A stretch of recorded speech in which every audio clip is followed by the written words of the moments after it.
What up, folks? Once again, it is indeed your boy Tim, the handsome liberal. Today, we're going to talk about a topic and take advantage of the somewhat slow news day. Kind of a deviation from the talks on, say, President Trump or what's going on with President Biden or even the presidential race altogether. What we're going to talk about is something that you very often hear folks say, now is not the time to talk about this. Anytime there is a mass casualty event in this country, whether it's a school, whether it's a workplace, remember the old phrase, going postal? You don't even hear that no more because they're taking out so many other damn places. So the term going postal has now been outdated by going school or going church or going grocery shopping. It's happening everywhere. But what is the common response right after an event like that happens? The liberals start talking about guns. The right starts talking about defending the Second Amendment. And one thing you often hear is, it is too soon to discuss this. So I thought during this slow news day, I'd get on here and talk to the folks when there is no prominent mass casualty event all over the news. This is the perfect time to talk about this. There is no way to suggest that the bodies haven't been buried yet, or, the story is still warm, or the parents are still grieving. There is no current case in the news. So today we're going to be tackling the question, why is gun crime, gun deaths so prominent in America as opposed to virtually any other first world country on earth? What is it about America that increases the statistical probability of a citizen being shot, whether it's in school, church, grocery shopping, simply walking down the street? What is causing that? This is the time to discuss it. I want to hear your points on both sides of the aisle. What do I always say? We do not block, ban, or censor anyone for their commentary. Program is, always shall remain MAGA friendly. Nevertheless, liberals are welcome as well. Looking in the comments, now this is off topic, but why is Hawaii where hundreds of children were burned alive? Tim Robbins, I don't know other than the fact that it's a natural disaster in Hawaii. Talking about Maui, where they didn't properly plan, where they had enough dwellings close enough that once something broke out in terms of a fire, they couldn't stop it. I think that would answer that question. Because of the NRA, says Donna. The question we're asking is, why is the gun issue in America so uniquely American? Virtually anywhere in Europe you go, your chances of being shot drop dramatically as opposed to in the United States. What is it about the United States that leads citizens to have a more statistical probability of getting shot? Going right to the box, we'll start the show off with the one and only Tim Robbins. Good afternoon, Robbins. Welcome to the program. Good afternoon. Hey, buddy. Hey, so what is it about this country that increases the likelihood of a person getting shot? In this country, I don't, honestly, I don't know if you go to the crime statistics, the rate of murders have capitalized, only the amount of information passed on to the public en masse has increased. I'm talking about... I think there's been... Go ahead. There's been plenty of mass casualty situations in the country right now. It's just not the biggest news thing going on. I don't know if that quite answers the question. I'm suggesting that if you go to Europe, Australia, most other first world countries, you have a greater chance of being shot here in America. You don't agree with that? I do. I actually do agree with that. Okay. Why do you think that is?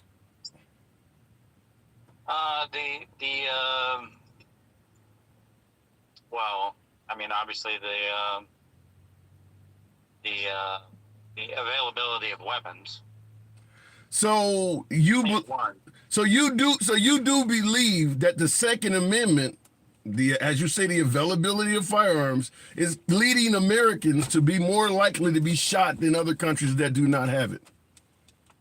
No, I I would say the irresponsible gun owner that allows these weapons to be stolen and used by criminals is probably a greater virus than the actual guns available. I mean, if you don't have access to guns, if people that shouldn't have access to guns don't have access to guns, they aren't going to commit gun crimes. They'll go stab or stone people to death instead, or use vehicles, or who knows what they do, you know? Who knows, you know? So let me ask it to you this way. If Americans did not have as easy access to firearms that they do now, do you believe the murder rate in this country, as you say, they can use cars, knives, and other ways of taking a life? Do you believe the murder rate in this country would drop if we didn't have so easy access to firearms?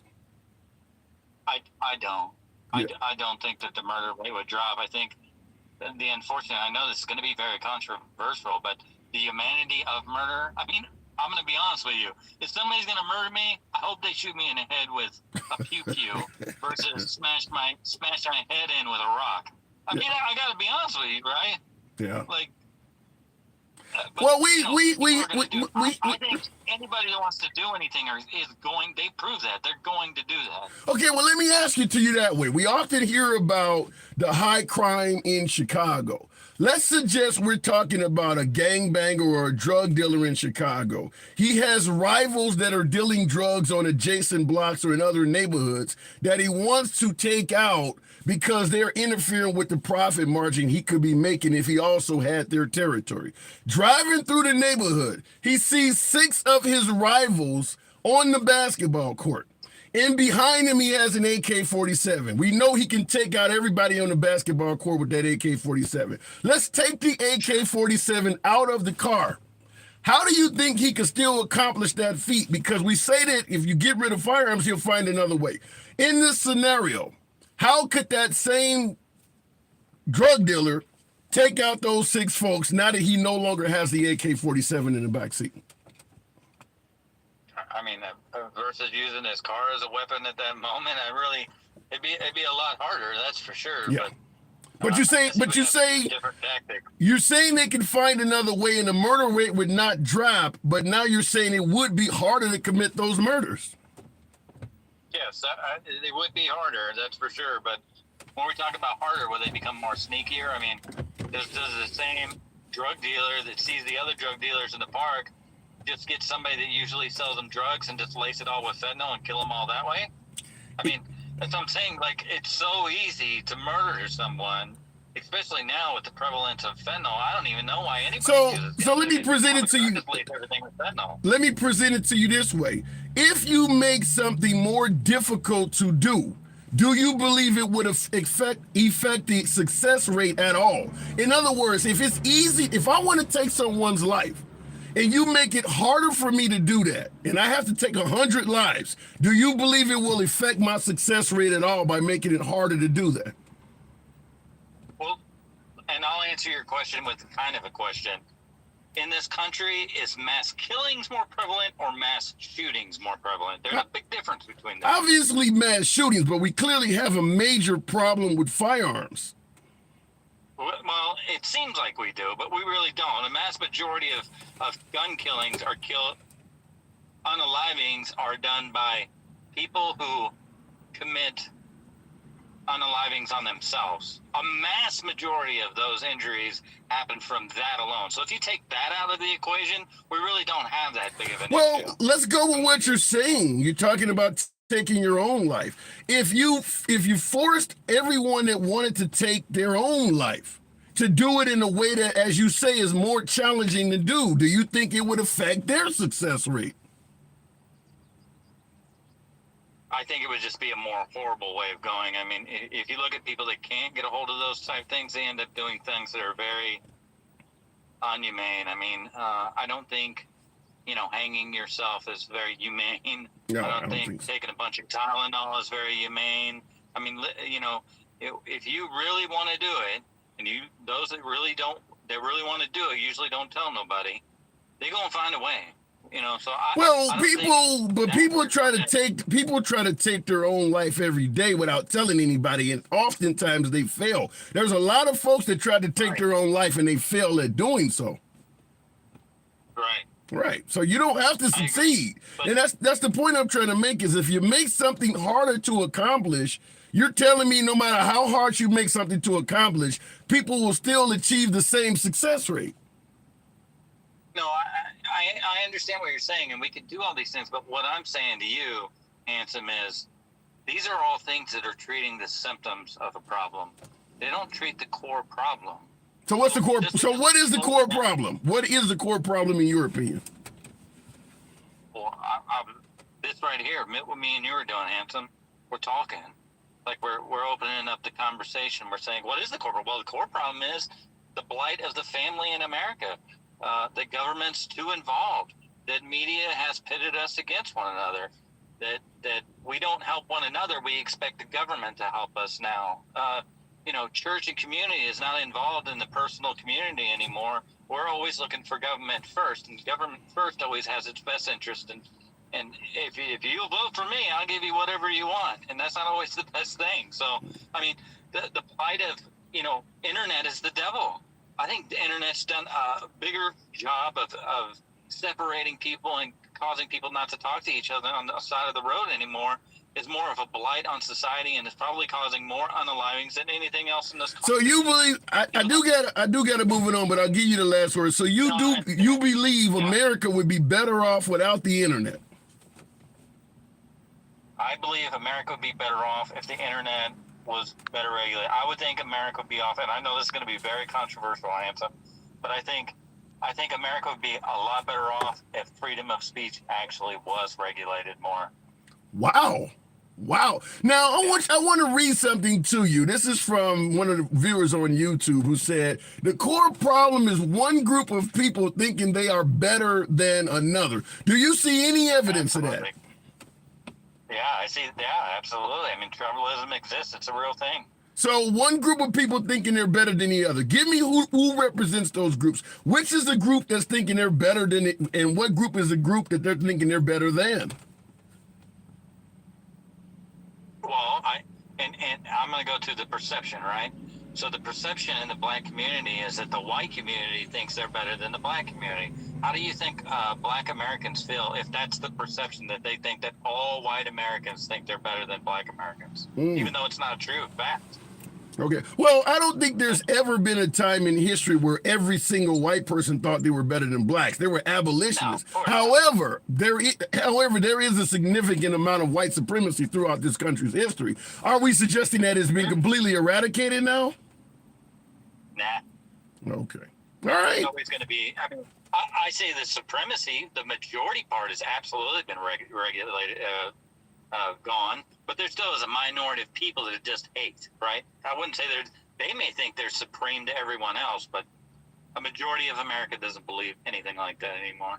All right, fair enough. I got to move it on, Robbins. Appreciate you coming in. Good talk. Take care, man. All right, you too. Now, looking in the comment section briefly, I believe we need to do away with social media, get back to civil discourse and out of echo chambers. You think echo chambers and the lack of civil discourse is something that is new only in the age of the internet? Anytime you go to church, you're in an echo chamber. Hell, most of the Bible Belt South is in an echo chamber. You think they want to hear about Islam in rural Alabama? That's an echo chamber. Echo chambers have always existed. That is not something new. The internet may be getting judged differently, so you can see it a little bit more clearly, but we've always had an echo chamber in this country. An echo chamber just simply means a group of folks who only want to hear their own opinion, who want to hear what they're saying echoed back at them. An echo chamber. We've always had that. There's always been certain things you could not go in certain environments and talk about because they didn't want to hear that shit. Looking in the comments real quick, conservatives have always been on the wrong side of history. Only conservatives? I'd have to really think about that. I can indeed come up with a host of examples, whereas conservatives have been on the wrong side of history. And I will give you credit for saying conservatives versus Republicans and Democrats. Obviously, with Democrats being the party of slavery, party of KKK, the Democrats have a lengthy history of being on the wrong side of history. However, during the era of slavery, the Democrats were indeed referred to as conservatives. So I cannot totally disagree. But I guess we would say, as opposed to conservatives, we're talking about liberals. And has liberals ever been on the wrong side of history? I'm certain if I really thought about it, I could come up with some examples. But right now, I admit you got me stumped. Going back to the box, we're asking a question before I go to the box here. Why is gun deaths something that is uniquely American in the free world? We're not talking about Somalia. I don't want to hear something about what's going on in Yemen or in Beirut. We're talking about in first world free countries. No one competes with America in terms of gun crimes, gun deaths. Why is that? Why? Remember the saying, an armed society is a polite society? There's no denying America is a heavily armed society, but we're impolite as hell. So that's what we're talking about. Why is it uniquely American? All right, going to the box, no problem. 23. Good afternoon, no problem. So, may not, it's looking like TikTok is kind of freezing on my last caller. We'll see if it lets them in. But while we're doing that, in the comment section, we look for every loophole we can find. That is true. That is true. Guns are the solution to every problem we have.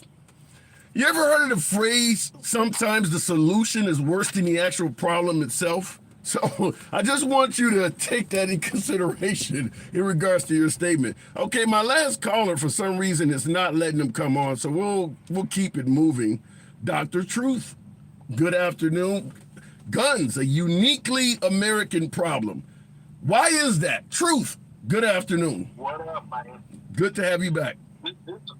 This is my jam right here. I love the pew pews, so I had to get in up on this. So. Okay, good to have you on. So you be the guy to talk to. Only in America does the statistical probability of you getting shot just going to school seem so great. Why is that? The lack of value of life between fellow Americans. You're telling me in Europe, in Australia, New Zealand, they value life more than in America? No, because they, if we want to get off track, because the first thing you said was let's not mention other countries or anything like that. Let's talk. No, about I didn't America. say that. I didn't say let's not mention other countries. The whole purpose is, why is it happening in America? There's no way to have this conversation without comparing it to another country. Because the lack of value of life, right? Like Okay. There is a mental health crisis in this country. Do they not have mental health issues? Is America having a uniquely American mental health crisis issue? I mean, is that something that only is happening in America? Predominantly more in America. Why do you think that is? I don't necessarily agree with that, but I want to get it from you. Why do you think that in America there's a bigger mental health crisis than most of the other countries in the free world? Because we've become entitled. We're not allowed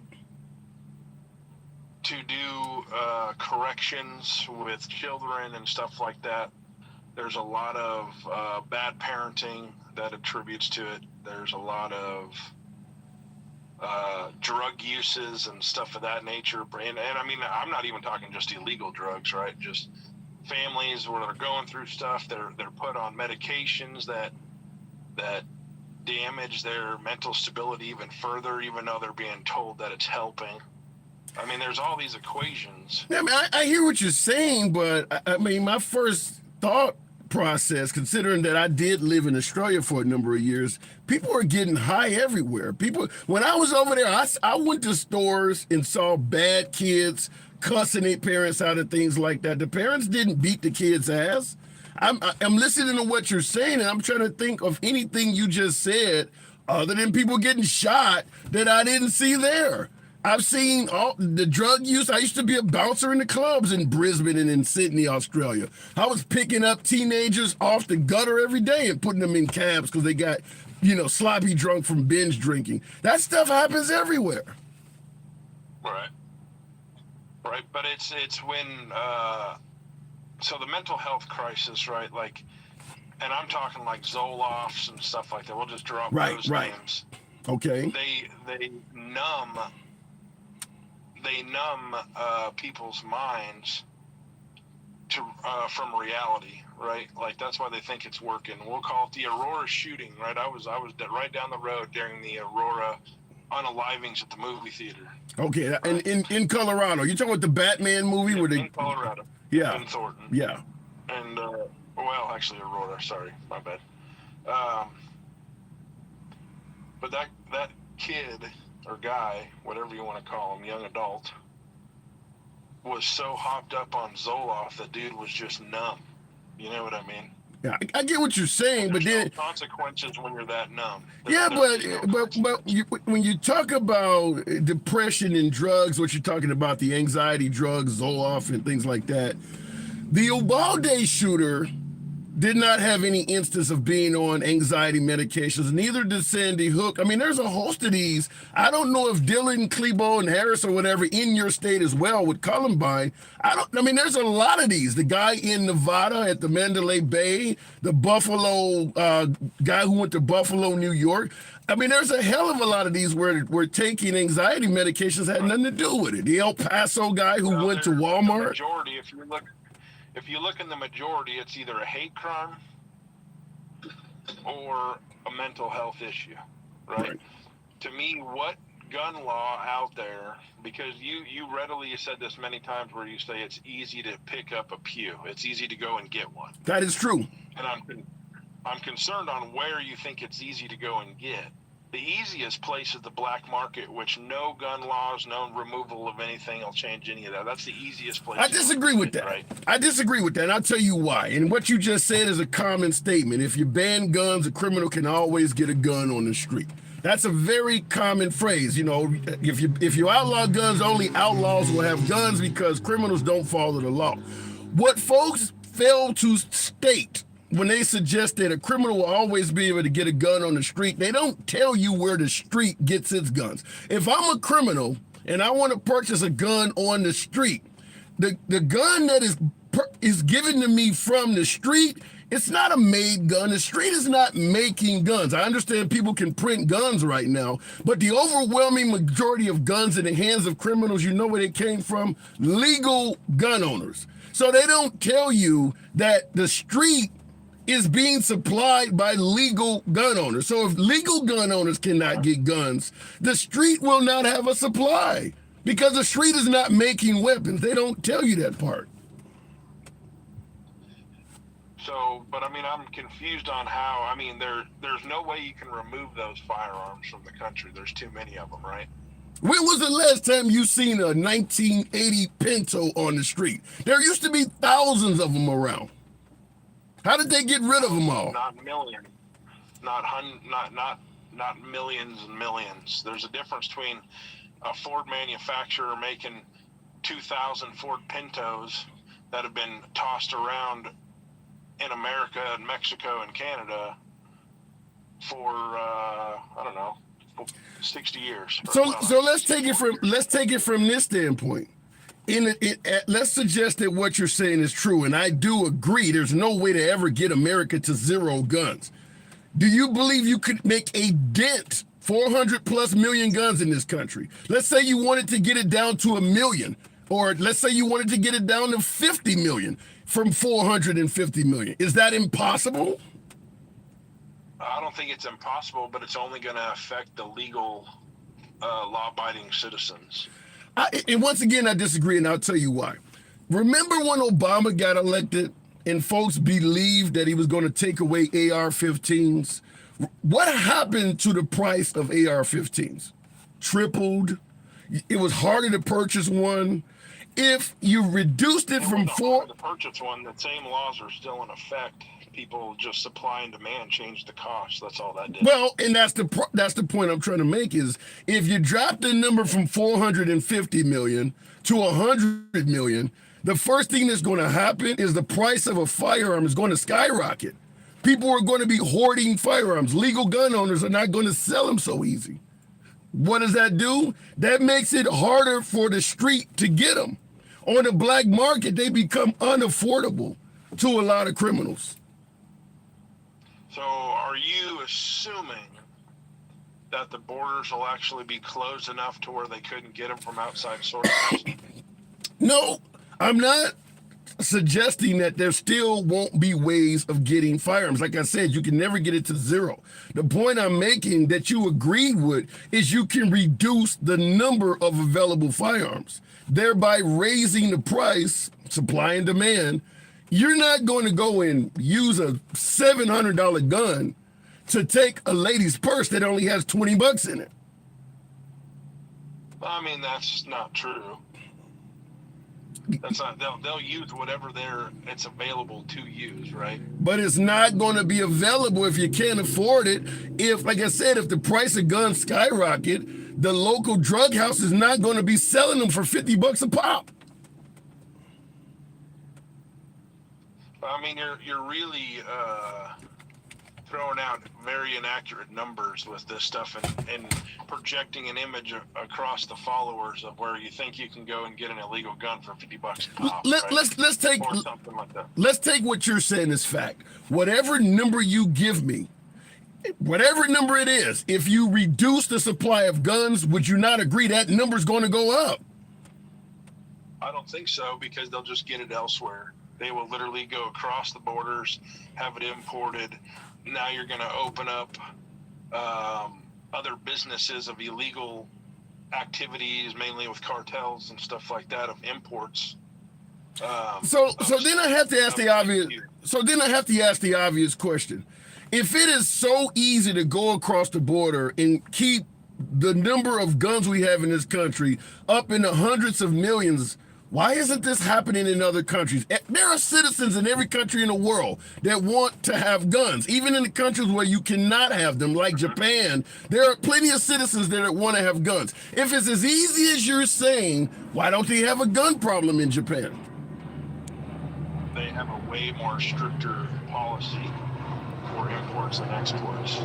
Hang on a second, I got a damn aircraft flying over my head. So I kind of heard you said they have a stricter policy. So at the end of the day, we could make a difference if we had a stricter policy.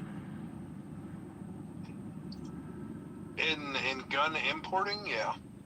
Okay, so you've already agreed that we could reduce the number of guns from 450 to maybe 100 million. Now you're also agreeing that we could have stricter policies and reduce the amount of importing, which would help offset folks trying to raise that 100 million up.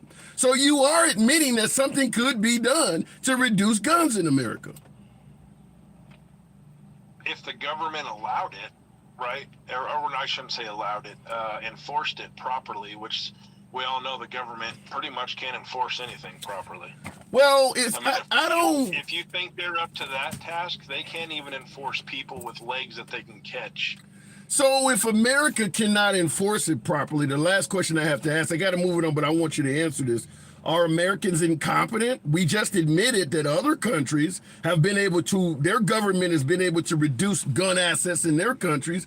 Are you suggesting that the American government is uniquely incompetent compared to its competitors? Just because of the masses of people, yes. All right. You know how hard it is to control that amount of people? You know something? If the people themselves, because the government doesn't do things in a vacuum, they're doing what they believe the people want them to do. If the people themselves, huh? You think the government's allowing and doing what the citizens, the United States government, is doing what the people want? I'd say about 70% of what the government does, the people want it. Yeah, otherwise you'd vote them out. I mean, there are people out there who do things that nobody wants to do, and they get rid of them.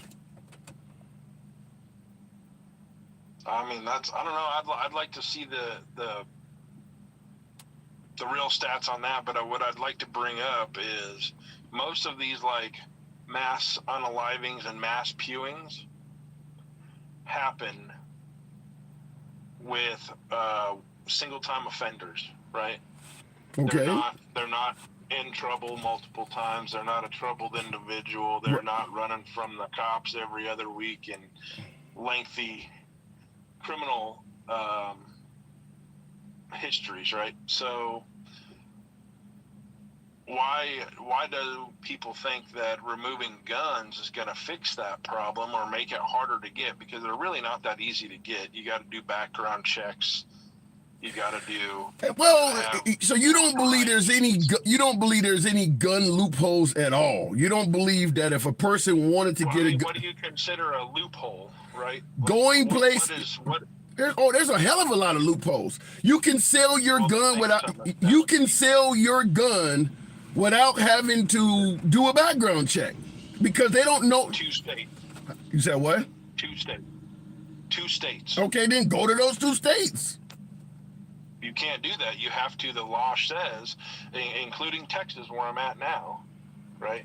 The law states that you have to be able to provide a Texas ID and proof of living, and the person selling it to you through the private property has to truthfully believe it, right? Do you believe? Back to an ignorance problem. Do you believe most legal? Do you believe there's no legal gun owners ignoring that? If they want to get rid of a firearm, you think every legal gun owner that sells their firearm does the due diligence of what you just suggested?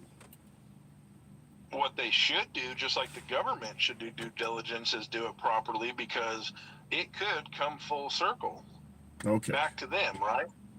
Yeah, it could. It really could go full circle back to the original gun owner. It can. Okay. Well, and that goes back to my employ the government. Yeah, but that goes back to my original statement to you, is that the street does not make guns.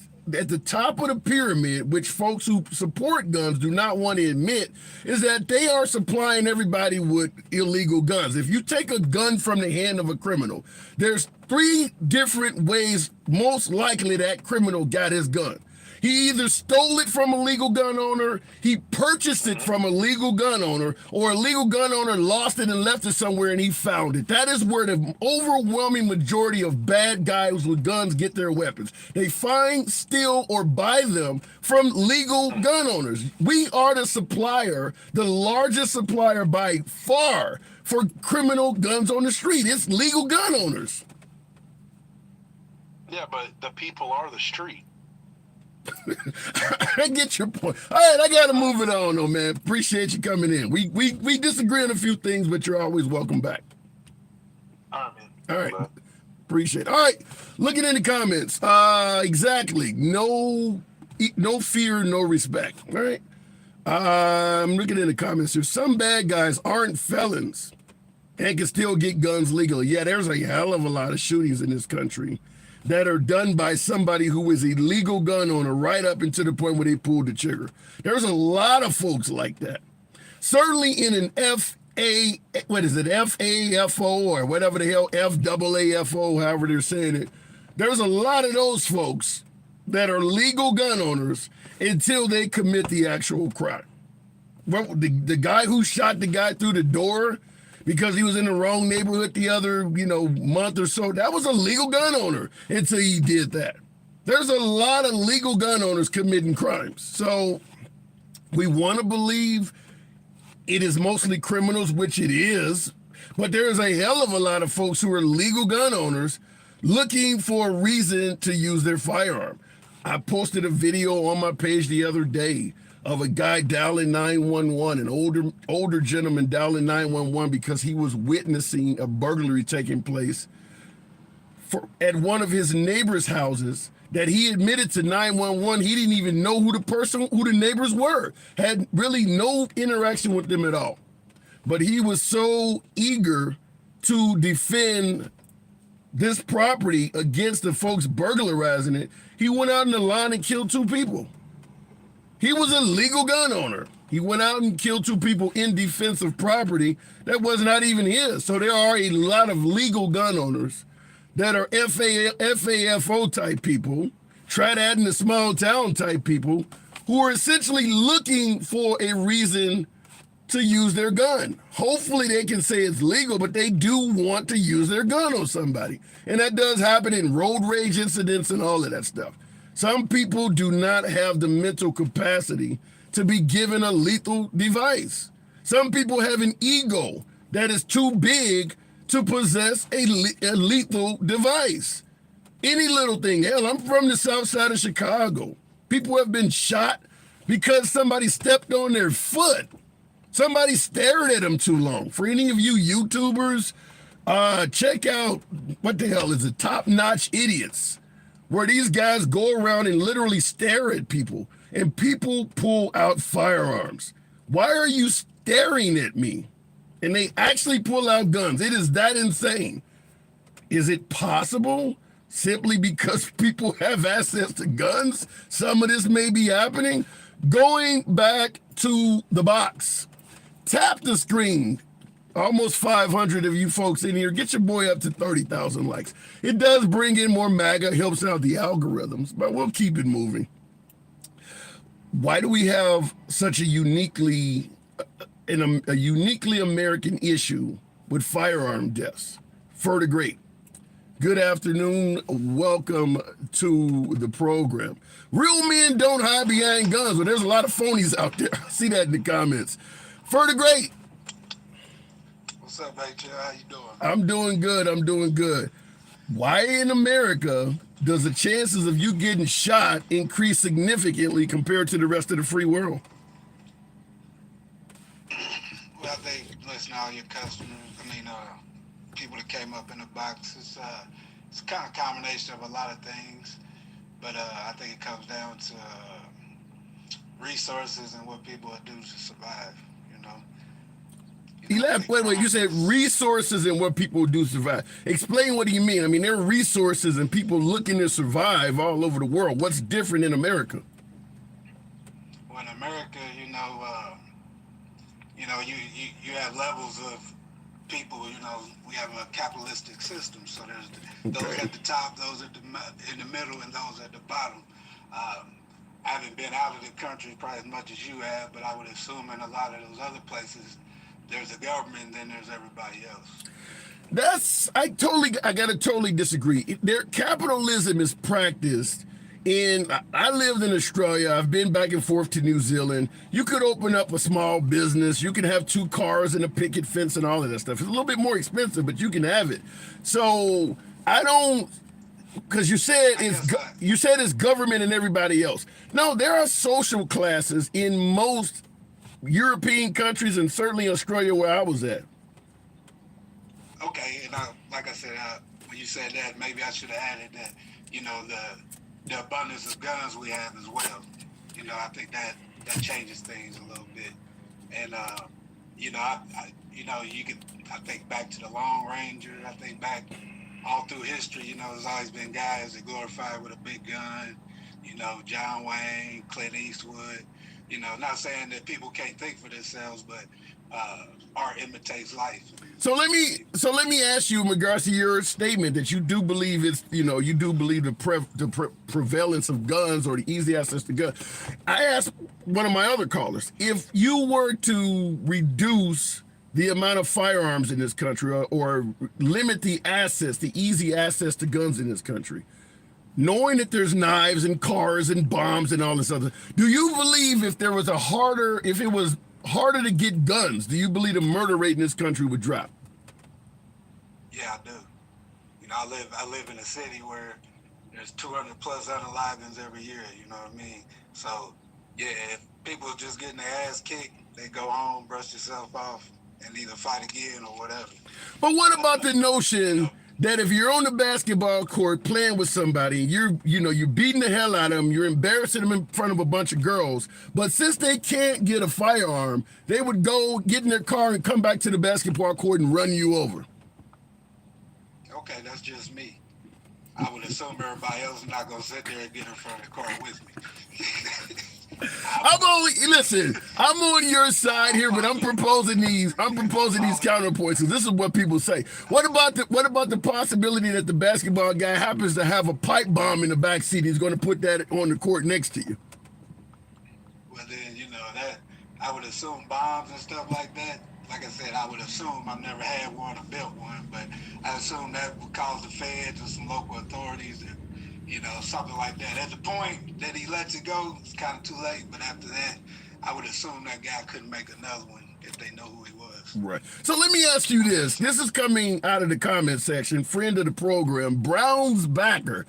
Just like a liberal to blame the violence of Democrat cities on the weapon. Are we suggesting, because I agree with you that if the access and availability of firearms was limited, I do believe the murder rate would go down, and I'll explain that in a minute. But is this a case of us, as opposed to addressing victims, we're blaming an inanimate tool like the gun? Well, it's a tool. Yeah. If we was building houses with pipes, the house wouldn't get built.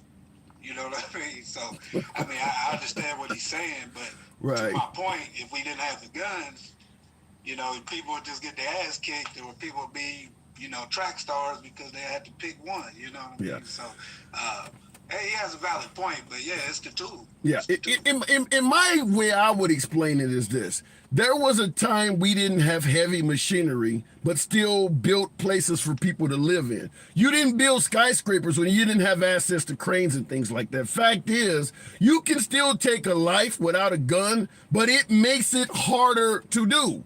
If somebody can outrun you, the knife is not going to be as successful. Like you said on the basketball court, if I see the damn car coming, you're not going to get me with it. You can use something else to take a life, but you're not going to achieve the same success rate. So I'm with you. I do believe if the availability of firearms was stricter to get your hands on a gun, you still have people using other weapons, but they're not going to have the same success rate. People are going to get away. People can run faster. They can see this stuff sooner. People who make bombs blow themselves up all the damn time. Firearms make taking a life easier, and I believe that certainly was going to affect the murder rate. Oh yeah, and like I said, in this country, you'll see it in your comments, you hear it in different lives, and when people talk about 2A, a God-given right. Come on. God gave you the right to kill somebody. Yeah, I don't get it. And people say, I want to hunt, but why you in the Walmart with me with a 44 on your side? Like, I just don't understand the common sense of it. And then, people don't even want to touch it. You hear common sense and kind of sensible down the middle stuff as, all right, let's just have, mental checks on these people before they get a gun. Oh, no, who's going to determine that? You just can't win. And just basically just say we're okay with shooting each other up. And there are people who are saying that. Basically the argument. There are people who are saying it, because I've asked that question on this program right after mass casualty events, and I asked folks, which one is more important, saving lives or protecting the Second Amendment? And I had a lot of people say, I'd rather, I'm more focused on protecting the Second Amendment. If we got to lose some lives in the process, it is what it is. But I've talked to people who have told me saving the Second Amendment is far more important than saving lives. But for the great, you know what I got to do, man. All right, man. One more thing. Sure. On that point, Sure. Like, it's protected so much that I think it blinds us and clouds us. And, that it doesn't need to be touched is that important until it hits home. I've lost a lot of people to gun violence. I've seen it up close and personal, and I've never served in the Army or any armed forces. So until that happens to you, I think that changes the way you look at things. Fair point. Appreciate you as always. Fair point. Good talk, man. All right, looking in the comments. As always, the program is MAGA friendly. MAGA's my preferred guest. Liberals are welcome as well. We're obviously having a gun debate, so we know what happens depending on the side of the political aisle you're on. Tap the screen, get your boy up to 40,000 likes. Still got a few hundred of you folks in here. Handsome, we should never mess with our constitutional freedoms. I want to agree with you. However, this country has a lengthy history of messing with constitutional freedoms. In fact, had they not altered the constitutional freedoms from the way it was originally designed, I wouldn't be free to this day. It took an amendment. It took alteration to the Constitution to allow me to be free enough to be here to talk to you. Took amendments to allow women to vote.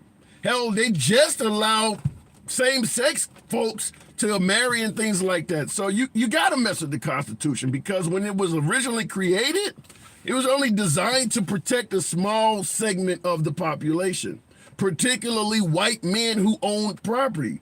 Hell, if you're a white guy and you didn't own property, you couldn't even vote. That's for a white guy.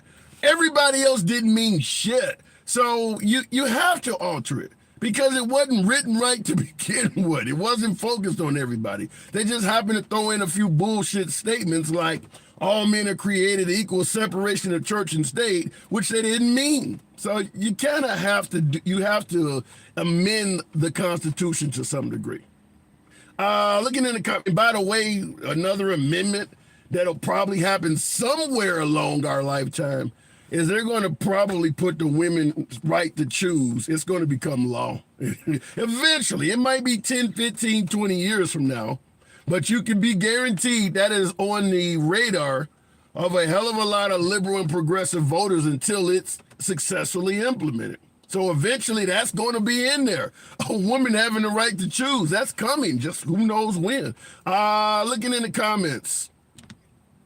Somebody said, yes, sir. The Constitution is a living, breathing institute, and they didn't have AK-47s 250 years ago. That is a really good point. Did you see have any of you seen the commercial, and I'll go back to the box, where it talks about something similar, how when the Constitution was created, or the Second Amendment rather was created, they had the muzzle loader firearms, and they show a guy who is at his job and he wants to take everybody out.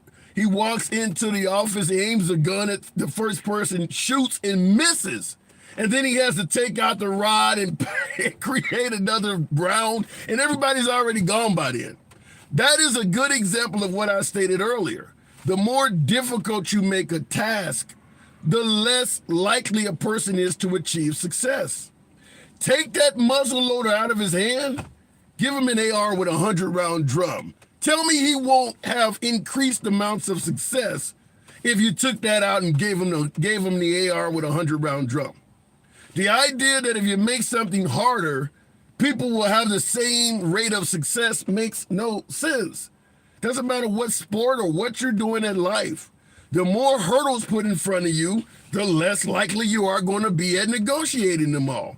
Anything that's harder is going to have a reduction in success rate. I don't know why anybody would think if you make guns harder to get, everybody's still going to be getting taken out by guns.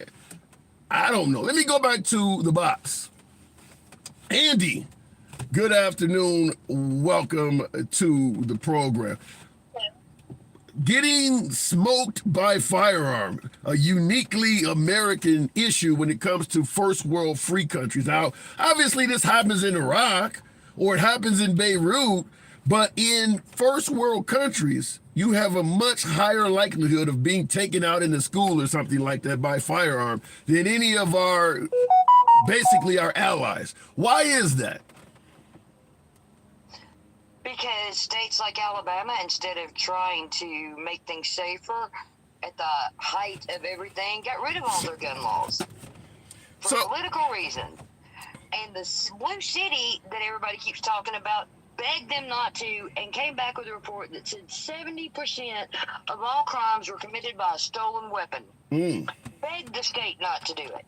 State did it anyway. And that's kind of what I was suggesting earlier, is that if you look at guns that are found in the hands of bad guys and you trace the origin of that firearm, chances are great that that gun started out with a legal gun owner. That legal gun owners supply all the bad guys with their weapons. So you're saying a study in Alabama essentially said exactly that. Yes, and this person that says Alabama has less gun violence than California, Alabama is the third most dangerous state in the country. Birmingham is the second most dangerous city. Third. Mobile, who is red, is the second most dangerous city. Is it really that bad? Fix me with that stuff. I did not. I've never heard that before. Is it really that many? I mean, Yeah, it's that bad. it's obviously per capita because places like Chicago and New York, with the millions of people that are there, they're going to have higher That's the way it numbers. should be done. Yeah, it should Per be. capita is the way it should be done. Well, Correct? Well, the issue is we know that both sides of the aisle, whether you're Republican or Democrat, there is agenda and there is a talking point. And one of the issues with the right is they're always bringing up Chicago. But per capita, Chicago is like 20 in terms of most dangerous cities in the country. St. Louis is generally number one, but St. Louis does not have tough gun laws, and it's in a Republican state, so you don't hear about it as much. So yeah, if you do it per A capita, couple of months ago, we just had a birthday party where a kid came back Yep. and That- shot. I heard about that. people. yep. I mean, and it's not the only one we have here. So I don't know why everybody thinks that, gun laws are a bad thing. We had less violence when we had gun laws.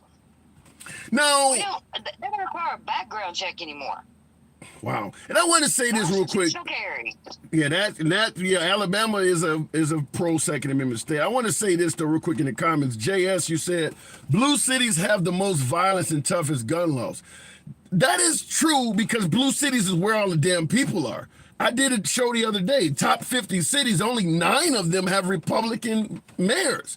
When you put a bunch of people together, they overwhelmingly favor the Democratic Party because for some reason, Republicans and diversity don't seem to go together well. So I don't know if there is any solution for the argument that blue cities have all the violence. That's where all the people are. Republican cities are, quite rural. So, but I do appreciate the point. So Andy, what do you think is a way to reduce the idea that getting taken out in the school is something that's likely to happen in America? What would you suggest to reduce the likelihood of that? Well, we could bring back the Brady bill. That wouldn't hurt. That was for long rifles, right? Like assault rifles. It was for like ARs. It also determined how many you could have in your magazine. It was a comprehensive bill and I don't care what the comments say, it did work. Yeah, I was about to say there are amazing how Republicans could vote for that when it was Ronald Reagan who got shot and not their own kids. That is a good point. That is because Brady was right there on scene when Reagan got hit. But we got to assume it's the current Republican Party, just like the liberals, have went further in their directions. The left has went further left, and the right, certainly since Trump has been in office, have went further to the right. They're not willing to bend at all now, whereas they may have been willing to do that a generation or so ago. And I noticed they keep talking about crimes in blue cities, but these hate crimes that took place in like Buffalo weren't by Democrats. No, but like I stated before, it's always going to be more crime in blue cities because that's where all the people are. I mean, all of the top, like I said, the top 50 cities in America, only 9 of them have Republican governors, and you got to go to the 15th largest city before you even come to one Republican. So, I mean, there's just not a lot of Republican mayors, not governors, but mayors. There's not a lot of Republican mayors that are governing over large areas. Most of them have small towns. And isn't it strange how when you put a bunch of people together to live together and get to know each other, how they vote blue? Yeah. And that's what I said. The Republican Party has a problem with diversity. Most of the Republican mayors are over towns that are overwhelmingly white. When you start throwing other folks into the mix, and that's why I've often said, it is more difficult to be a liberal politician than it is to be a conservative one because Republicans do not cater to the wants and needs of all these different types of people. They don't cater to the LGBT community or feminists and women or abortion rights. All of this stuff, they cater for the most part to straight white Christians. Everybody else is kind of, you need to get with the program. Well, exactly.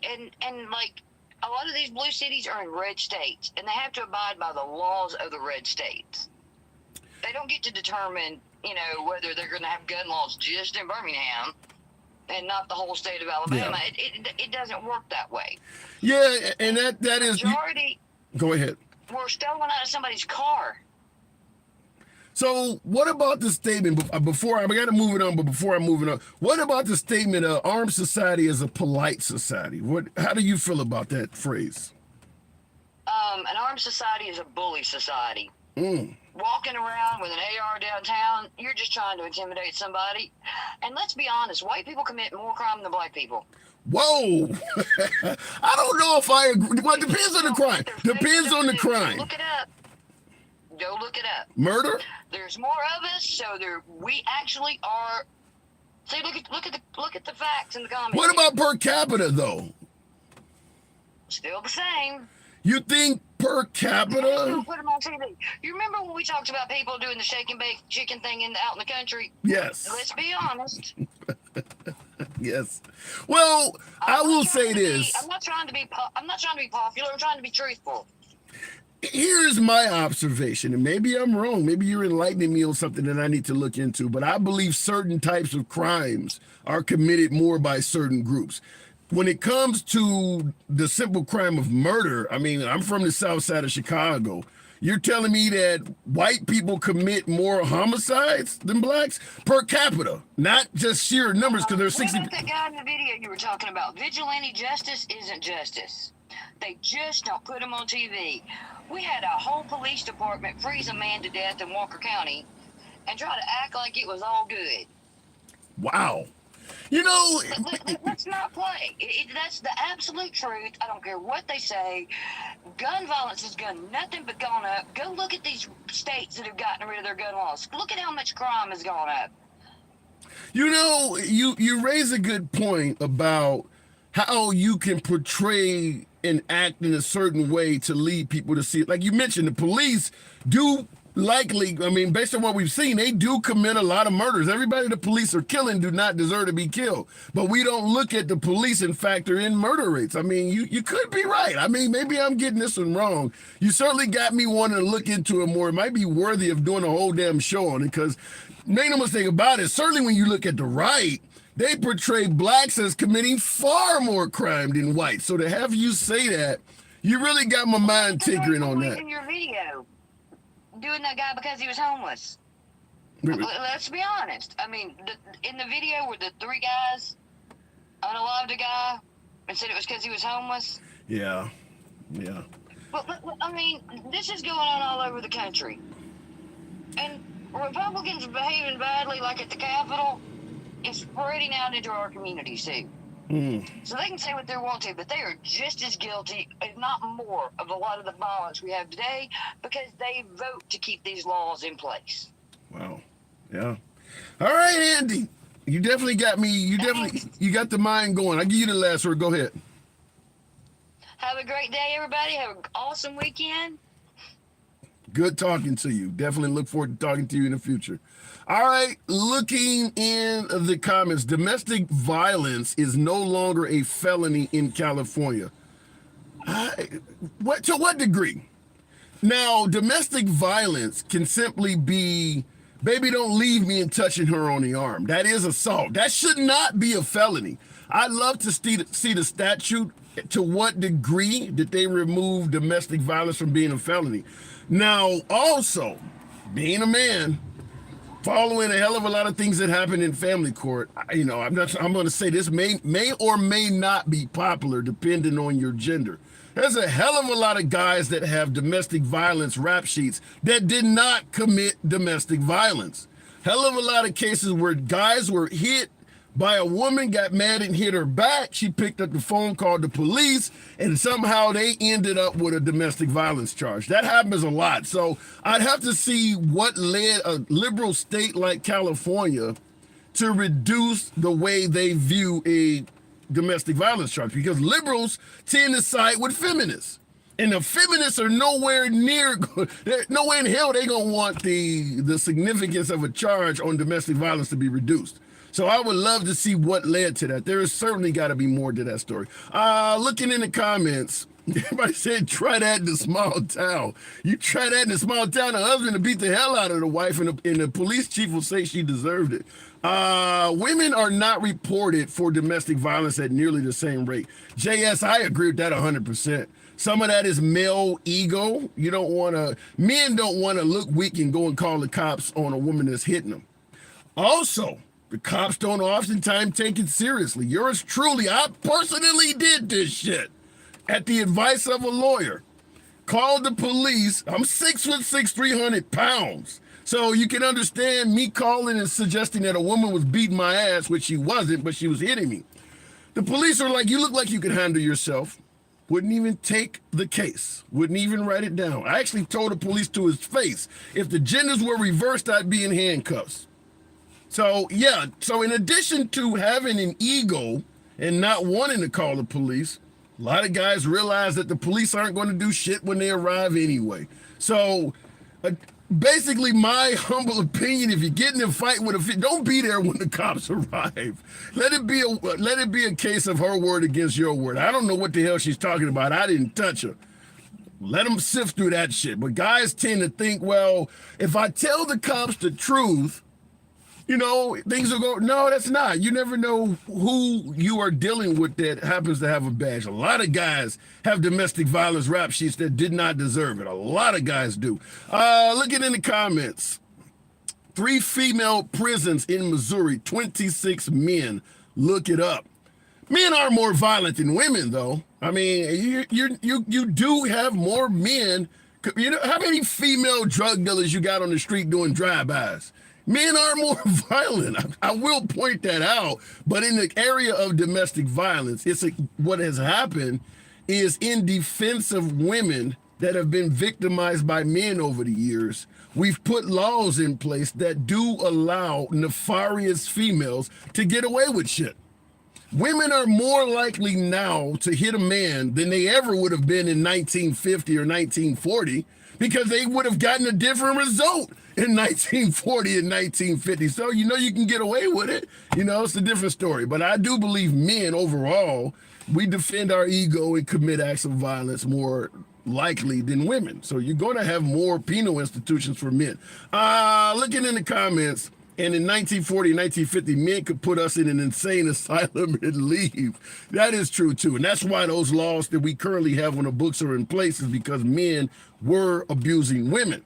However, the law has went too far in some cases where women are now able to exploit the law, hit a guy, and what do we tell men? If you're getting your ass beat by a woman, you have 3 options: block, dodge, or run.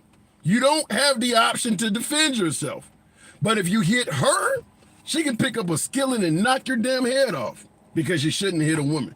So it's certainly not unbiased. It certainly is biased. Looking in the comments, are Republicans would love to go back. Possibly. All right, let me get back on the actual topic. I'm going to go straight to the box. Gun crimes, uniquely an American problem compared to other first world free countries. Why is that? Grandfather's wisdom. Love the name. Nothing like talking to your granddad. May mine rest in peace. Grandfather's wisdom. Why is losing your life in a place of business, place of worship, in school, somehow a uniquely American problem in the first world? Good afternoon. Good afternoon to you, my good brother. Good to have you on. Thank you, sir. It just, I don't know. That's a very excellent question to ask. No, you have no clue as to why it seems to be happening here. And I mean, is the American public just angry and violent compared to, say, Europe or Australia? I can say some of us, we have some inherent type of violence within us. What about the access? What about the access and availability of firearms? Do you think that makes any difference at all?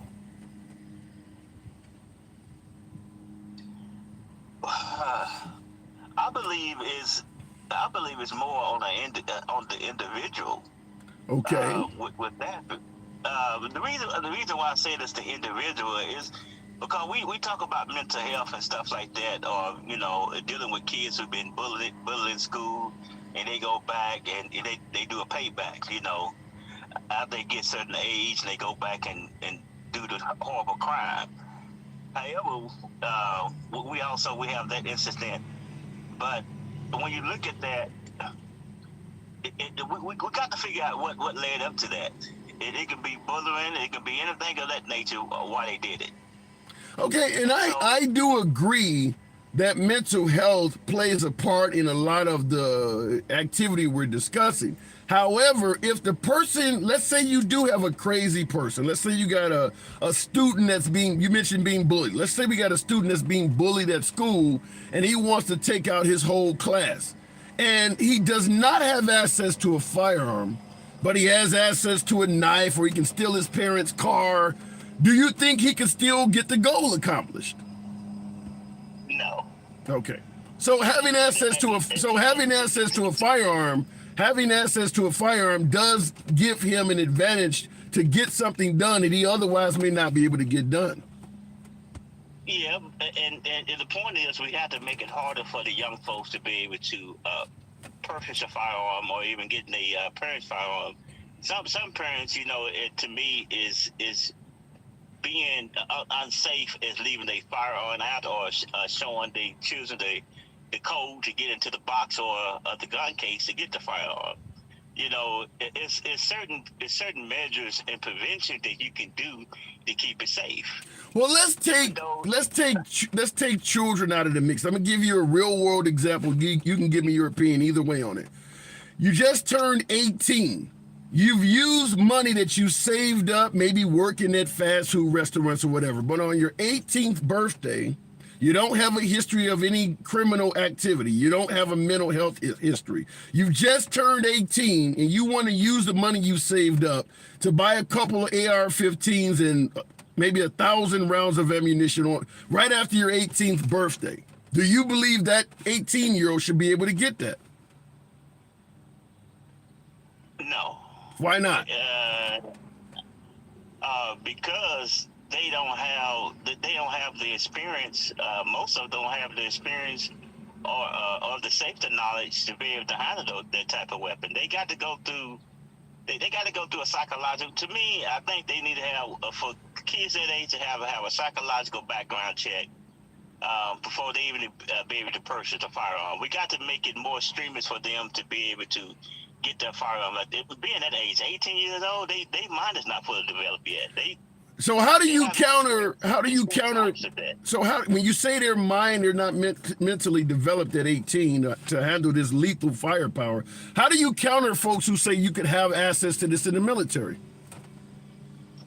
Well, in the military, they go through a lot of training. They go through a lot of psychological training in the military. As far as I know. Right. And they had to go through training. They had to go through training and all that to be able to handle that. Now, if they fail, they psych reval, they ain't gonna be able to be joined into the military. That is true. So it's the same thing as sometimes the military does for our troops, and thank God for them. They need to do the same thing for them kids who come up in age. Because what kid do we know go have the mind and the capability to handle a weapon like that? And it's few. But yeah. a lot of the youngsters, as we were growing up, we didn't know shit. We didn't know the face of our asshole at some time. We're still trying to experience life. So let me ask you this way, because somebody on YouTube suggested that the issue we have with guns in this country is a diversity problem. Do you see any validity to that? That diversity is why we have so much issues with firearms in this country? A diversity? What they mean about the diversity? I think you know, but I'm gonna let you figure it out. Hey, me being a little old school, I understand, but I can't really say that. I can't really say that. Okay. Because I grew up in a respectful household, and I know a lot of youngsters haven't grew up that way. My grandmother was a school teacher, my grandpa was a school teacher and a preacher, so it was in the community. It was a whole lot of respect in the community, and it was a middle upper class black neighborhood. But at the same time, I grew up respectfully in the hood. I can't tell you what too much go. You know, I've been in the hood before. I can't tell you too much going on in the hood. So how do you respond now? I've had folks who suggest, particularly right-wing media suggest this all the time, that in this country, it is, say, African Americans and the minorities that are doing all the killing and committing all the murders to a disproportionate degree. Do you see, in your humble opinion, from what you've seen in this country, do you believe that us African Americans are the reason the damn murder rates are so high? No. Okay. Do you believe that? Do you believe that whites? I can't put that all on us because we ain't the only one doing the killing. Yeah. Now, if we were the only one doing the killing, then I can say, yeah, I can see it, but I can't see it that way. Do you believe that we do a disproportionate amount of it? Let's say blacks are committing 70% or 60% of the murders in it. Do you believe that we represent a disproportionate amount because we're only like 13 to 15% of the population? And folks would suggest we commit way more than that number of murders. No, because we too small of a population to be to have that large of a number. Okay. And now, if all the crime shows I've seen, it have been some my other brothers on the other side. You know, if you look at some of the crime shows, who most of the people you see doing all the crime, who doing the killing. I mean, well, So, it depends. Are you watching Law and Order, or are you watching Power? Depends on what show you're watching. No, back in the day when I used to watch Cops, right? It wasn't us pretty much on Cops all the time. It was a lot of my other brothers and sisters was on Cops. Well, shit, Cops came out in the 1980s. Back in the 1980s, it wasn't us that was even on TV most of the time. They didn't put us on TV much.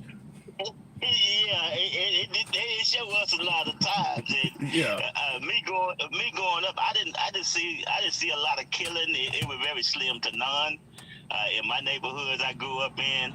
Now, when back in the let's say go back in the mid 1980s in Dallas, in South Dallas, it was a lot of drive-by shootings. But it was more gang related, you know. They were trying to get their ops other than that, but it wasn't they shooting up moms and pops' house, you know, something like that. They shooting up a trap or something. Yeah. Well, I will say this, that when you mentioned not seeing a lot of blacks on Cops, if you watch what was going on Cops, and then you skip forward a generation and watch a show like Live PD, you'll notice far more blacks were on Live PD than they were on Cops. They just weren't putting us on TV back then. But let me ask you this before I let you go. What do you think could be done to address this? If you wanted to reduce the amount of firearms deaths in this country, what would you recommend? Well, I would make it more tougher for folks to get the firearms. You know, I would listen to earlier with the gentleman. He was saying about the import export stuff like that. If it's harder for people to get the weapons, it would be, you know. And I'm not against firearms at all, because I got plenty of them myself. You know, F around and found out. But you're not 18. You're not 18 though. No. I'm a grandpa. You know, I got 14 grandkids. Okay. No, I'm not 18, but you know, and I'm very experienced and stuff like that in it, and I never let my grandkids handle my weapons or anything. They can't even get to them. I'm gonna ask you before I move it on. I want to ask you kind of a personal question, because this is what I said earlier, where most guns that are found in the hands of criminals were either purchased, stolen, or found by somebody who owned it legal. You know, like a legal person may move out of a house and leave a gun in an attic or something and forget about it. So most criminals. Okay. Yeah. So what I want to ask you is, now you said, you know, you're a granddad and you have a lot of firearms. Your guns are going to outlive you.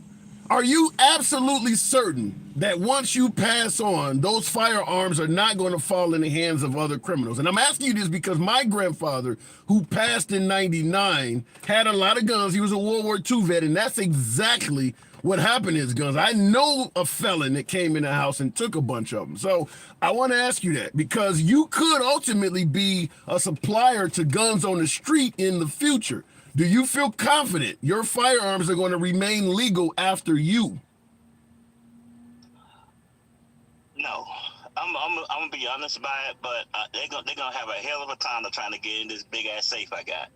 They got to drag it with a truck, bust it down. They got to do a lot of stuff to get in this safe. I got one of them big old safes that you can't bust in, and no one knows the code but me. But having a safe, you're not a fuck around and find out kind of guy who keeps a shotgun behind the door, pistol on top of the refrigerator, or an AR-15 on the closet shelf. No, I'm not in the country no more. No, I had one of them. I had one of them thumbprints. Little sliding thing by my bed.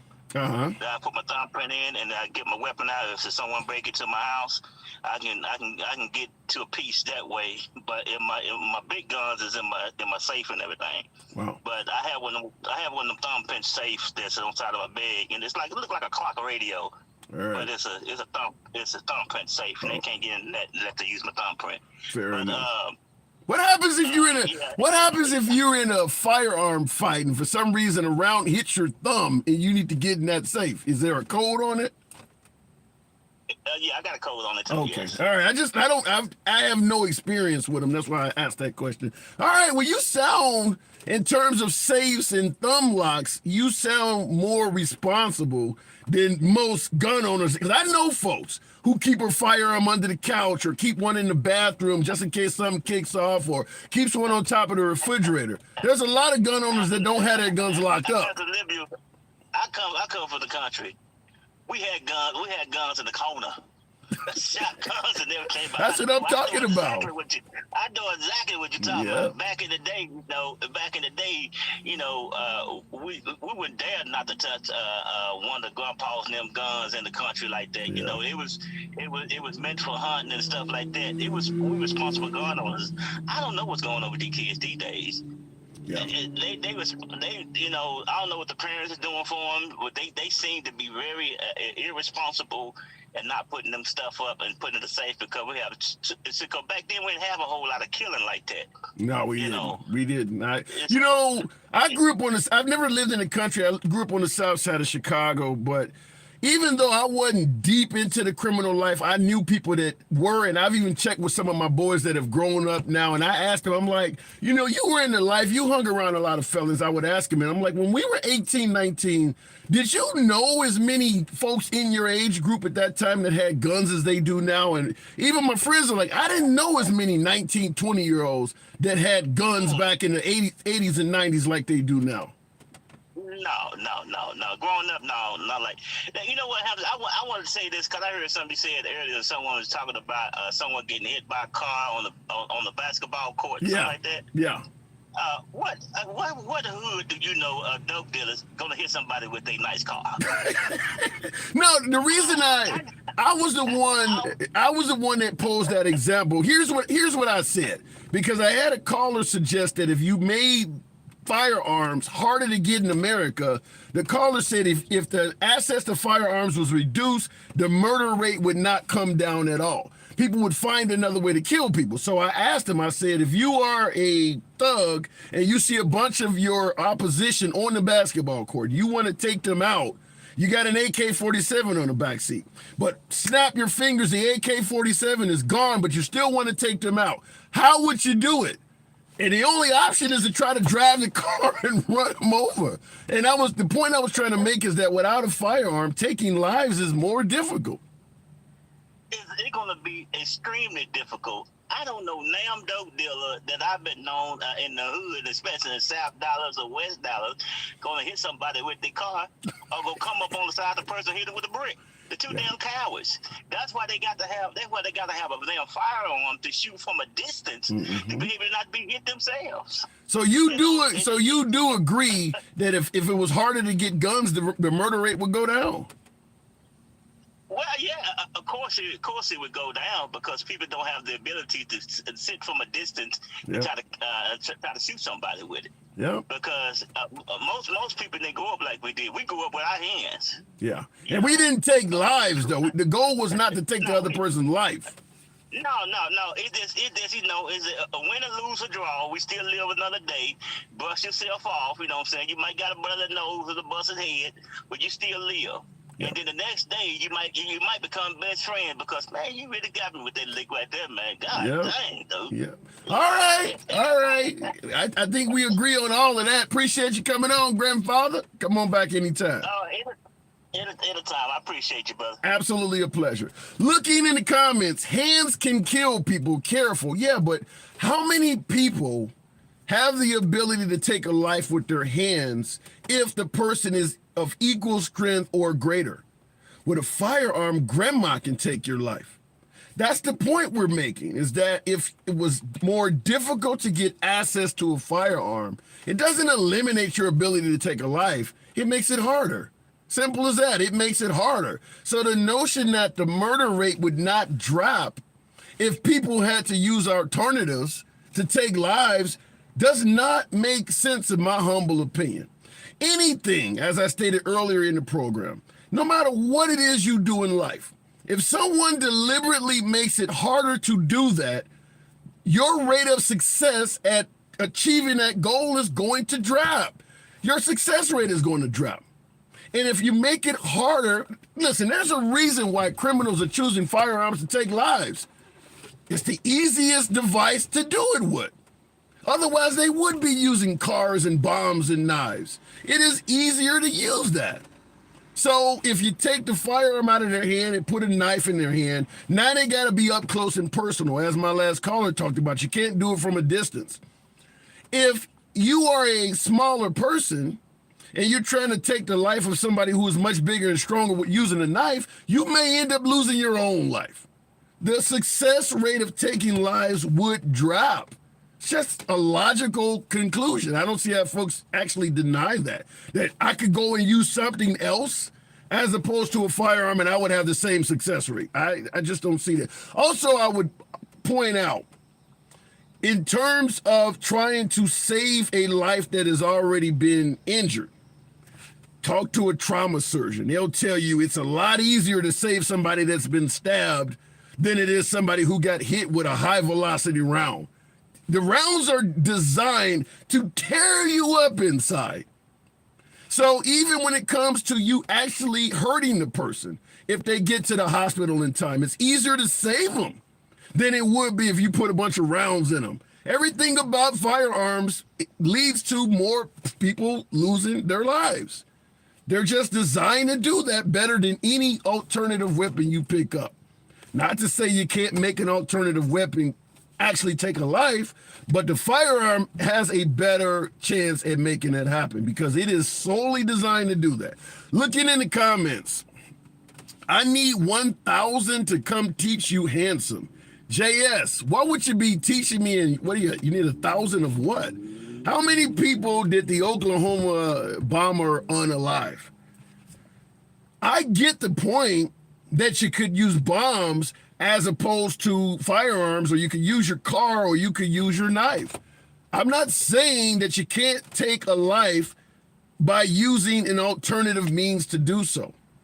However, it is more difficult to do that. First of all, how many folks know how to build a bomb? You think every school shooter knew how to build bombs? Even when we were dealing with the Iraqis while we were actively at war, they were constantly telling you about bomb makers that blew themselves up, either in the placement of the bomb or while handling the material. It takes a certain amount of skill to make a bomb. It doesn't take any skill to pull a trigger. Once again, like I said, you can find a different way to do this, but the easier way increases the likelihood of success. Anybody knows how to use a firearm. Everybody doesn't know how to use a bomb. Everybody can't drive. Everybody doesn't have the power to even wield a knife. Anyone can use a firearm. Looking in the box, April in, I think, did it say North Carolina? Losing your life in America by firearm. Is that a uniquely American problem? And so why is that? Good afternoon, April. Hi, Tim. Well, the old white men back in the day wrote on this piece of paper the Second Amendment. That's why we're different from other countries.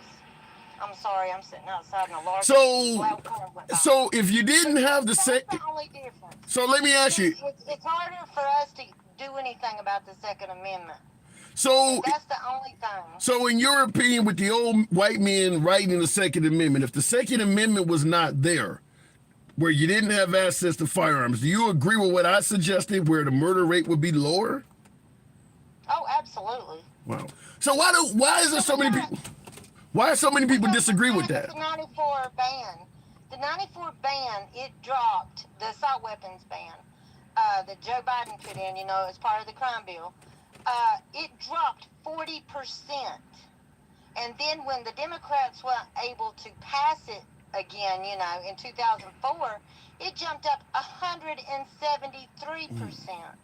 So it did work. I mean, you look at the stats. When you got rid of the assault weapons, it dropped 40%. Wow. So why do you think there's so many folks that disagree with what you just said, that believe that banning rifles, banning weapons of any type will have no effect on the murder rate? Why do you think there's so many people that disagree? Because they're in love with their guns. What do you mean? Just making love to a weapon? Yeah, they're in love with the power that it gives them. They may not have no power. Women say, guys that drive. I'm from the South, so we have a lot of big trucks down here. It's an extension, so it makes them feel more powerful. Did you say it's an extension? Yeah. So it's like overcompensating for the lack of something else. That's it. That's exactly what it is. All right. I'm gonna leave that alone. So, but down in the South, they believe in that phrase: "An armed society is a polite society." Oh, that's bullshit. I've lived here my whole life. Now, listen, Tim. I've lived here my whole life. I was single mother for a big portion of that. I used to have a ball bat and a big dog. My home has never been messed with. My person has never been messed with. And it's just bullcrap. I mean, you got to look at the stats on that. Somebody's not going to break into your home with you in your home. I'm curious, what state are you in? You're in the South. What state are you in? Oh, horrible North Carolina. Well, wait. Why is North Carolina so horrible? Give me your spiel on that. Oh, our politicians right now, so they just passed all these, ended up with a super majority. Yeah. Because the woman, Teresa Cawthorn, she flipped after being there 3 months and claimed she was a Republican. Yeah. So anything that Cooper does doesn't matter. So they, right off the bat, you don't need a permit. Right off the bat, this and that. Yeah, so it's crazy right now. Well, that's weird, because you guys do have a Democratic governor, but they have a Republican supermajority, so the governor really has no power at all.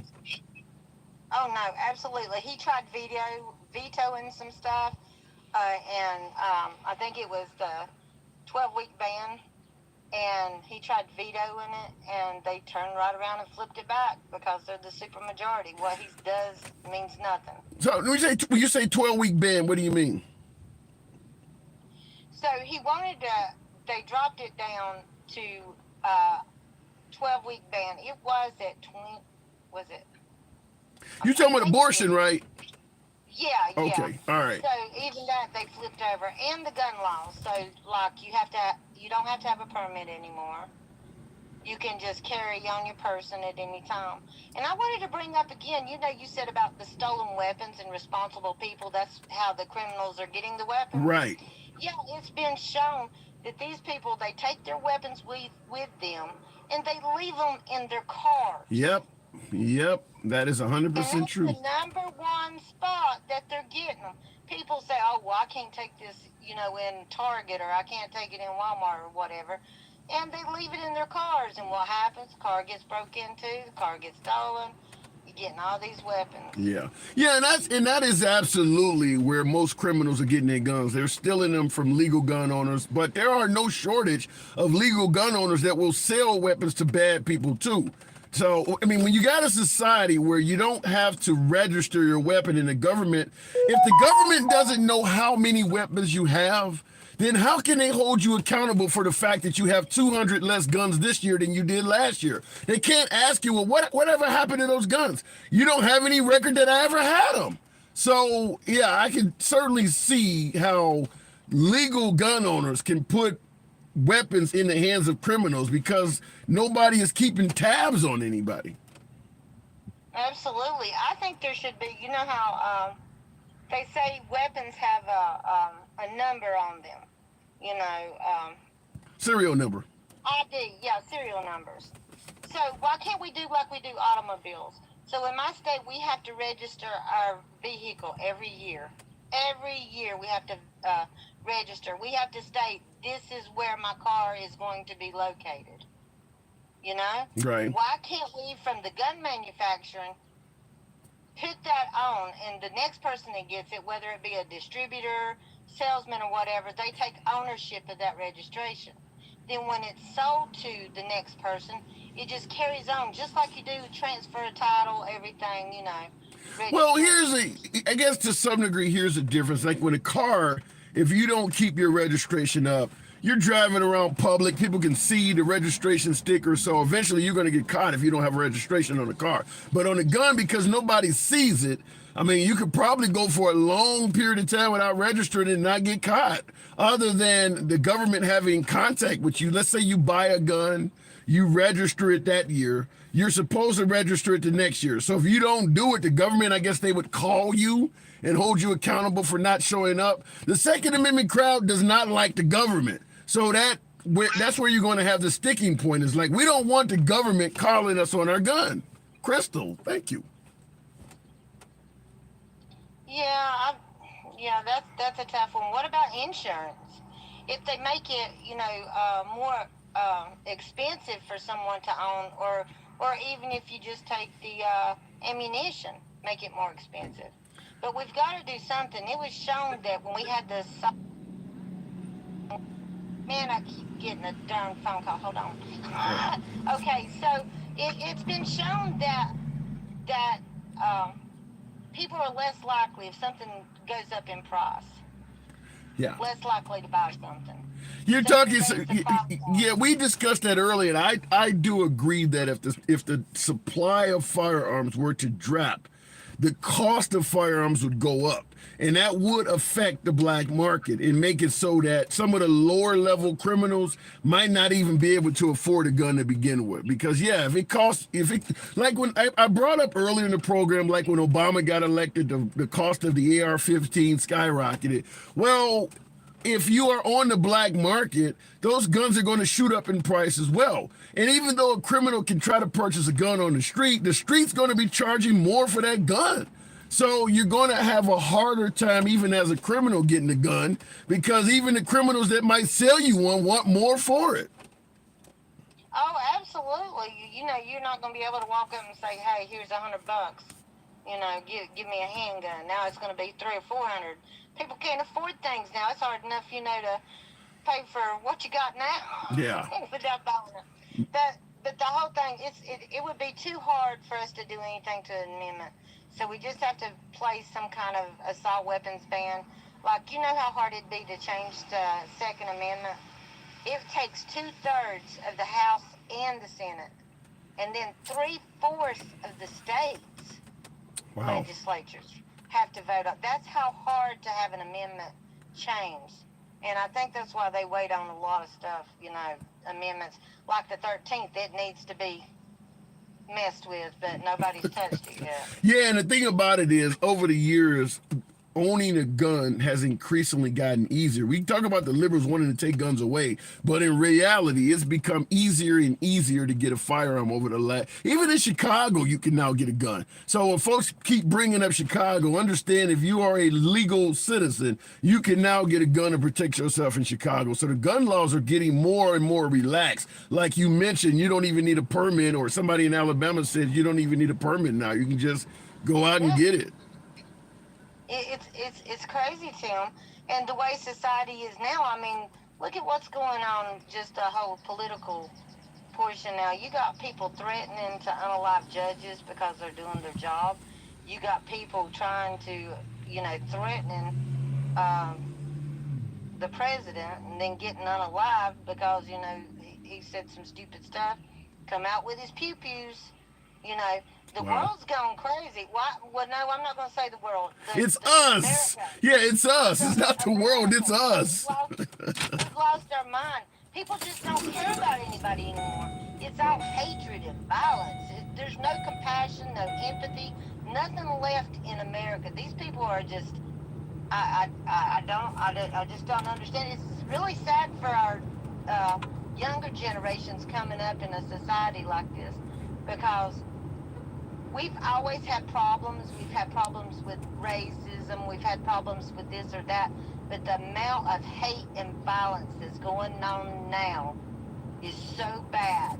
I mean, just you can say you're a Democrat and somebody wants to. I've been threatened when I go live a lot and on posts that I put. I've been threatened with a nicely placed 223 between my eyes. Jesus. I mean, yeah. Wow. Yeah, that's what I'm saying. People just don't care anymore. They don't care about humanity or anything. It's just all about them and what they want. Wow. It's crazy. I could not agree with you more, but April, I got to move it on. Appreciate you coming in here. I hope you have a great day. You too. Thank you, and have a good weekend. All right, looking in the comments, damn baby boomers. Thomas Hamilton said, if Republicans take the White House, they use the FBI and Justice Department just like Biden. Well, there are folks who believe that President Biden has weaponized the FBI and Justice Department. But what is uniquely strange is that folks who believe that the Justice Department and the FBI has been weaponized against President Trump, they believe it was also being weaponized against President Trump when he was in control of it. That's where the issue is. If you want to suggest Biden is using the FBI and the Justice Department to go after Trump, well, first of all, you need to have evidence of that. But the idea that the FBI and the Department of Justice was weaponized against Trump when Trump was in control of it actually makes Trump look incompetent. Because we know Attorney General Barr was appointed by Trump. And many folks are suggesting that Barr had some type of animosity or a desire to harm Trump. At what point does Trump not become responsible for appointing his own enemies? Because folks are suggesting that Mike Pence, who was appointed by Trump to the VP position, had it out for Trump. These people don't get their job if it's out for Trump. So what is he doing? Hiring his own attempted killers? Remember, he's trying to run again in 2024. What's next? Dr. Oz? Maybe a little bit of Herschel Walker on the side? This is what you get if you're suggesting we reelect the guy while admitting he don't know how to appoint good people. I've said it before. On paper, President Trump deserved a second term. However, even MAGA admits he is horrible at appointing other people. Fact is, he is not a dictator. Most likely he never will be. You can't do it by yourself. If he is doing a poor job at appointing a surrounding cast, he's not going to get anything accomplished. You can't do it all on executive order. That's what happened the first time. That's why Biden has come in and undid a lot of the shit that he did. But if you don't have the power to unify the Senate and Congress and other Republican governors, you're not going to accomplish shit. You're not going to come in office and criticize and insult all of the people you need to help pass your signature legislation. Sounds great, but it's never going to work. That is why folks suggest, but they never gave him a chance from day one. It's not going to work. And it does seem like Trump 2024 is making plays out of the same playbook. He's going to try to do it again. I don't see how it could possibly be successful.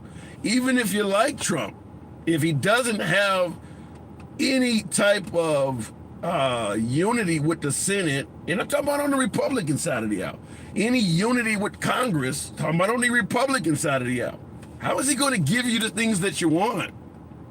When you're calling half of the Republicans in the Senate rhinos and traitors and committing acts, you think Mitch McConnell is going to work with Trump now?